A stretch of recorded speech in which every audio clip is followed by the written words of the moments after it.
qaraxyadii ugu dambeeyey maalmahan gaar ahaan midkii maanta dhacay shacabka Soomaaliyeed muddo badan oo mas'uuliyiin ay ku jiraan ku dhintay meeshaas inta dhimatana Allah naxariisto inta dhaawatana Allah muslimin meeshaas dareen xoog leh runtii aan ka kaartay ahaan xildhibaan ahaan aan tahay aan dareemayna shacabka Soomaaliyeed ee meeshaas ku dhintay maalmaha qaraxyadana ay noqdeen wax oo iska daba joog oo maartay saaran marka dambeysaba soo badanayo macna hanti fara badan iyo naf iyo maal runtii meeshaas ay maartay ku baxayso gobolada kale iyo meelo kalena aysan badana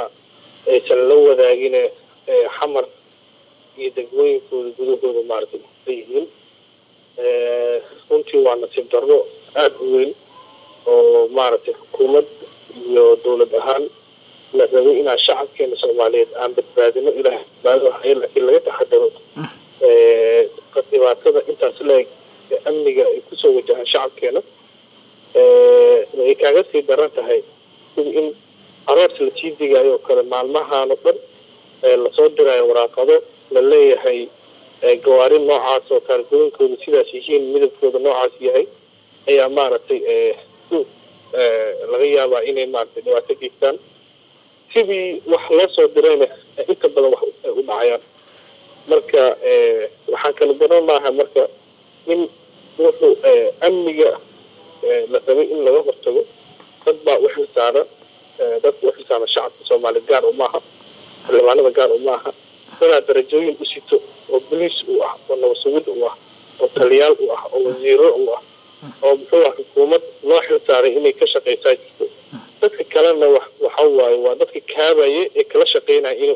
inuu waxay ay wadaan in macnaha ay meel marto oo amnigaas laga shaqeeyo oo lagala shaqeeyo u baahan tahay laakiin haddaan iraahdo anoo xildhibaan ama anagoo ganacsadaha amniga ka shaqeynaya ninkan ganacsado waayo businesskiisa gaar ku haystaa uu kala shaqeyn karaa oo kula fududeyn karaa inuu amniga kala qayb qaato laakiin ma aha ninkii u xilsaarnaa inuu amniga maaragtay uu sugo maaha sababtoo taliyaal degmooyin taliyaal qeybiyo wasiir talis gunooyin mushaaraad fara badan ayaa maaragtay dhaqaalo fara badan ku baxo sida aan maqlayna maalintii dhaweyd wasaaraha markuu hadlayay in sanadihii u dambeeyey intaasoo malaayiin talisada ciidamada mid kamida uu ku baxay keliya waxaan u malaynaya marka haddii ayaga laisku wada daro intee malyan ay noqonayaan haddana saasay tahayna wax oo isa soo taraayo oo ujeedana runtii ima muuqato marka waxaan kusoo koobi kara keliya inay tahay nasiib darro weyn mas-uuliyiinna aan la iska saarin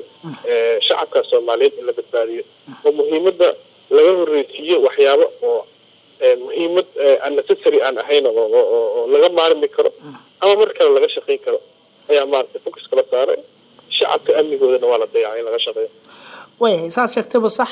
waxaa jira digniino waraqadaha soo baxayay oo amniga ku saabsanaa hadda magaaladuna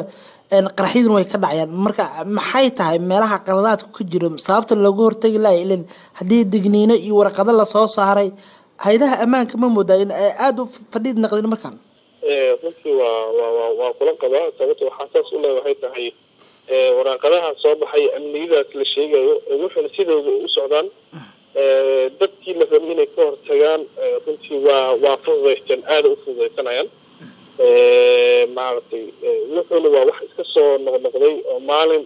maalinka hadduusan dhicin beri inuu dhacayo macnaha waa waxa iskasii dareysantaha amniyadaada ay sii ogta marka nimanka marka cadowga ah oo shacabkan Soomaaliya runtii gumaadayo oo usoo jeestay inay dhibaato u sameeyaan mar maaha mar labaad maaha mar saddexaad maaha kumaan kun ayay marayaan shacabka Soomaaliyeed u geystaan marka gurya unbay kuley kusoo tooseen garaashyo unbay kuley ku diyaariyeen waxyaabaha cajiibka mar walba ana maskaxdeeda isweydiiso waxay tahay jakboontiyada dadkeena mas-uuliyiinta ah oo ku adag tahay inaan marno meelaha qaarkood oo ay dhiikaaro lagu weydiiyo lagu jakimo lagu hubiyo mama qaarkood lagaa celiyo ayaa waxaa dhacayso inuu qaraxa soo gudbo u yimaado macnaha meeshuu asaga markaas uu socdo markaas waxaa maqlaysaa asigoo meesha ku farxay in haddana dadka loo sheego la yidhaahdo waa ka hortagnay waa fashilanay eryaneynay maaragtay waa daba soconay waa baaraynaa ogtaa wax oo iska qiyaali oo shacabka in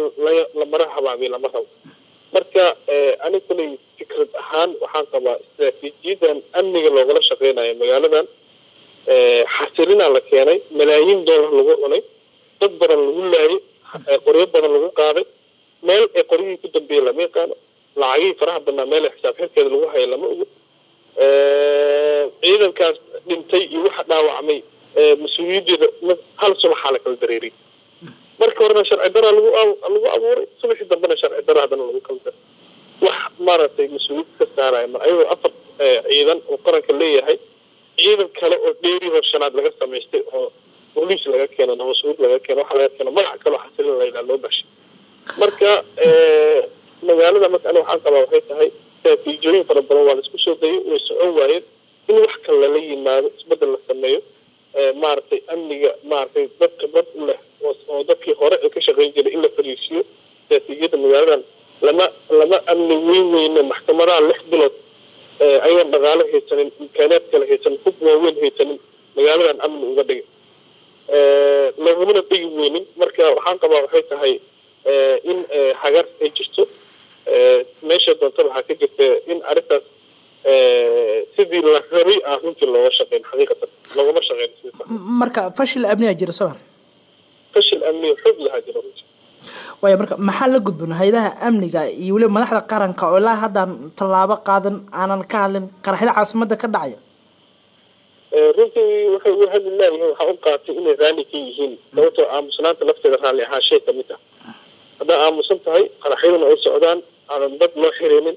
dad xilka looga qaadaynin dad loo ciqaabaynin laisula xisaabtamaynin minis waxaa waa waxa socdaa raalli ka ay kolley ka dhigantaa marka waxaan u fahamsanahay haddaanan saas ahayn runtii waa laga hadli lahaa waa laga tacsiilin lahaa tallaabooyina la qaadi lahaa kormeeraa la sameyn lahaa sidaan arki jirna waxay ahayd marka waxaan qabaa sidaan saxda ah oo loo maareynayo amniga sidii ku habboonay runtii ma xaqiiqatan sida loo maareynayo sida saxda ah maaha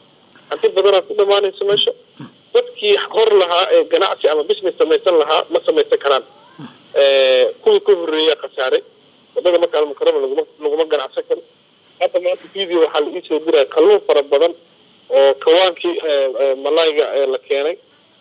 hal qof kuwa dadka laweynaa xataa laga celiyo oo qof ka gadata la waayo farinjeero lagu keediyo ma haystaan wixii ay soo kalluumaysteen meeshay ku dhamaaneen ku uraayan ku madoobaadeen qofkii marka wuxuu ku qasbanaana wixii saas u madoobaado uray oo jiro laga qaadayo ilaan nin wax haysta maahna waa gaajeysiya wixii u jarjara inuu suuq madow kusii iibiyo haddana uu dadka ku qaldo markaas waxaa maqlaysa wax dambe magaalada calal xaruna ka kacay dhibaato noocaasaa ka dhalatay dadaa ku shubmay waxbaa maqleen mafaan marka dadku waa socon laayihiin dadkan faraha badan oo amniga loo xiraa la leeyahay wax ay amniga ay ka tarayaan runtii ma jirto sababtoo ayagoo xiran ayuuna qarax socdaa ardayda iskuulaad ma aadi karaan isbitaallo qofka xanuunsan lama geyn karo muxuu ahaaye jaamacadii waa la tegi waaye dadkii dhalinyarada ahaa imtixaanaadka lahaa waa u suuroobi weysay hal subaxaa la iska xiraa naga noqo kala wareeg ID card ma sidataa ya qof walba ID card ma sito hadduu ID cardkiisa arka kuma sii deynayo dadka marka waa wada lugeynayaan waa dhiban yihiin dowladday karaahsadeen taliyaashay karaahsadeen marka waa dadkaas habaarkoodaaba dadka maarata mas-uuliyiinta qabsanaya maalin walba marka waxaan qabaa bir la dhigay jid iyo dhagax jid la dhigay iyo wado la xiray amni kuma sugnaayo haddaba waa noo xiriyin wax mar sugana lama hayo aniga waxaan qabaa marka shacabkan in socodka loo fududeeyo istaraatiijiyada amniga looga shaqeeyo oo tan wax ka duwan in lala yimaado shabaabka maaragtay xamar inaan ku sugna maalin walba maaha waa in lagula diriraa deegaanadii ay joogaan sintan ugu sahlanaan inay magaalada soo galaan soo galaan oo waxay rabaan ku abaabulaan isu waxay rabaan qofkii doonaan ku dilaan waxaa kaaga sii daran oo cajiibka waxaa waaye dadka waxay ku baraarugaan qaraxyada waaweyn iyo waxyaabahan maalmaha waxay uusan jirin isku celcelis magaalada waxaa ku dhimata 10 ilaa 15 qofood oo siyaabo kala duwan lagu dilo oo bistoolaleeya disha laleeyahay oo bistoolaleedaas la sheegaa ma shabaaba ma dad kale oo maaragtay dana kale lahaa ujeedo kale lahaa magacyo kale iyo shaqoolo kale laga sheekeynayo ma waxyaabo tuhuna kalaa jira wax baarayo oo dad kusoo celinaa male qofkii dhinto ehelkiisu ka dhintay qofkii dhaawacmo ehelkiisu ka dhaawacmay wax dowladda oo dhan ay ka leeyihiin oo gaara ma gurigi duma waa dhiseenaha wax loo dhisa lama arko dadku waa dhibayhin qofkii inta ka dunta dhisan karo waaba dhisteen meelo badan la qarxiyo waaga la dhisana jiro oo sidooda u burbursan marka waa waxyaabo aan marka muhiim ahayn oo amniga aan ahayn oo lagu mashquulsan yahay waa jiraan oo waqti badan iyo dhaqaalo badan lagu bixinayo meelihii ahayd in maskax iyo waqti iyo dadkii ku habboonaa loo raadiyana lama sameynayo marka inaan tirna marka on derbi aan ku socono oo ku dhaho derbiga albaab ayaa ka taagan waa saas darteed waa gudbi karaa oo derbi inuu yahay naa ujeedid oo ay ula muranto may derbi maahana albaaba ka furan ma suuragal maaha sidaan laguma wadi kara amniga waa in xal kale macnaa badiil kaloo hela la yimaada oo maskax degan lala yimaadaa sidaan waa ku socon weyda dadkina waa ku laadeen hantidii waa ku baabaaday isku socodku waa suuroobi weysay marka waa arrin aan la qaadan karnaa runtii meesha ka socda dhammaan duruufahan aad soo tirisay iyo xaaladda hadda magaalada ay marayso iyo fashilada dhanka amniga ahba waxaanan idinku soo laabanaya Soomaaliya ileen hay-adii ugu sarreysay dalka idinka la xisaabtami lahaa xukuumadii iyo weliba hay-adihii amniga doorkiina waa dayacdeen Soomaaliya xildhibaan waa kugu raacsanahay sida dadka kaleba u dayacayna anagana wuxuu waa mas-uuliyadda naga saarneed aan sidii la rabo aanan runtii u duwan sababta u tahay waxay tahay waxa la samaynayo dhibaatada aan u jeedno waa la sixilaya waxaa loo sixilaya waxay tahay daan aana baarlamaanka lagu yeera hal option jiro waa in mooshinka keenaa oo qof laga qaado shacabkiina waxaa laga dhacsiiyey xildhibaan mucaarad waaye xildhibaan oo muxuu ahaaye aan dalka rubin waayo oo inuu horumarkiisa ka shaqeeyo waa nin usoo jeeda inuu maaragtay lacag qaato waa nin raba inuu maaragtay qof bedelo waa inuu mooshi waayahay hadda waaba joogna mooshidan lama keeno lacagna lagama qaado waxbana muxuu lagama sameyna bal maxay keeneen waa kaasaa hadda waa kaasaa keligood taagan marka shacabka inay arkaana la rabaa in eedaha aan maaragtay aan qiimaha badan aan ku fadhimin oo dadkiina ku dhammaanayo oo looga faa'iidaysana itijaahooda iyo maskaxdooda in lasii jeediyo lama rabo walaalayaalo madaxda 100 mar aan la talinay laakiin tala waa diidaan waxay hadda kadib albaabada xigteen saddex inaan qolka kusoo xirto ayaa saacad isku dhaweeyay sida rabaan inay wada tashto maaragtay inay meel isku soo xiraan ee maaragtay sameeyaan haddii fiicanta iyo haddii xunta marka sida muuqato sidaas sax maaha waxaan xoogaal u ahay madaxda in maalin walba loo sheegayo magaaladiisa waxba ka dhicin barwaaqo dadka ay ku jiraan dad aad u jecel yihiin maaragtay oo lagu faraxsan yahay haddana waxaa socota cagsigii taas cagsigeeda socdo oo magaalada in la iska sii nacayo amnigii uu faraha kasii baxayo cadaawadda sii badanayso sababta dadkii ilaa haddii aad dayacdo oo wax ugu soo celinayso aysan jirin oo cashuur bixiyaal ay yihiin oo wixii ay wax ku bixiyeen aysan feedbackooda aysan arkin